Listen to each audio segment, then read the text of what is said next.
I'm going to confess something that, to those of you who know me, is going to come as a great shock. I'm a little bit of a theology nerd.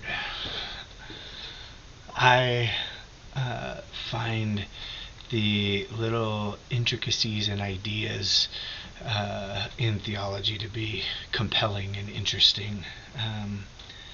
One of the things that really interests me, as a matter of fact, I wrote my entire dissertation on or at least on the broader scope of this, is that in the Hebrew scriptures, at least, there is a very strong insistence that God is not found in any specific space.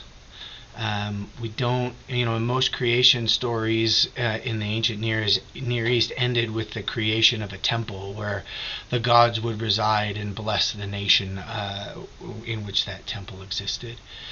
We don't see that in the Hebrew Christian story. There's no special blessing of a city or a place when the Israelites are wandering through the wilderness. They build a tabernacle, just a tent, right? Something temporary. When David says, "I want to build a temple for you," God said, "I don't want that." There are scholars, and I tended to agree with them, who think that the building of the temple by Solomon was actually kind of the beginning of the end for the nation of Israel. We yet somehow have this idea that there are holy places where God can be found. And the insistence in Scripture is not that God is found in some special holy place, but that God is found in time. There's only one thing that God blesses in the creation story, and that's the seventh day. God doesn't bless a temple or a space. God blesses a day.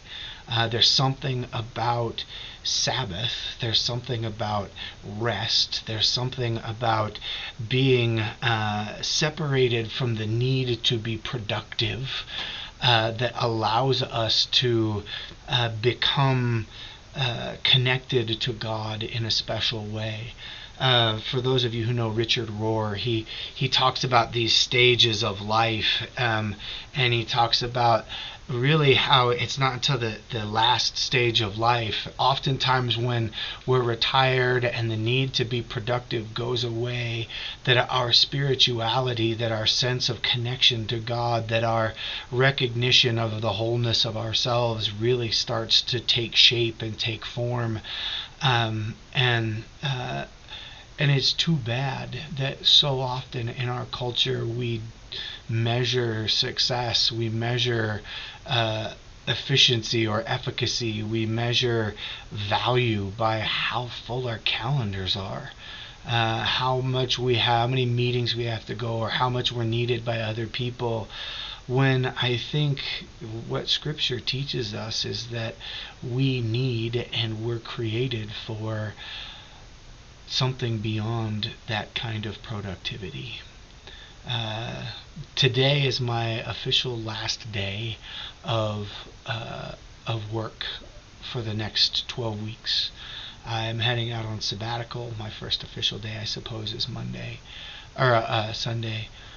But I think that one of the things that I'm looking forward to most in this time away is time to not have to worry about being productive, to just be, to read, to write, to sleep, to learn, to think. My hope in this time is that I come back ready to be the pastor that I want to be, and ready to be the pastor that you need me to be. Thank you so much to the session and to all of you for allowing me this time. I believe that it will be beneficial not only to me, but to us as a church. So thank you, and I will see you all again on August 25th.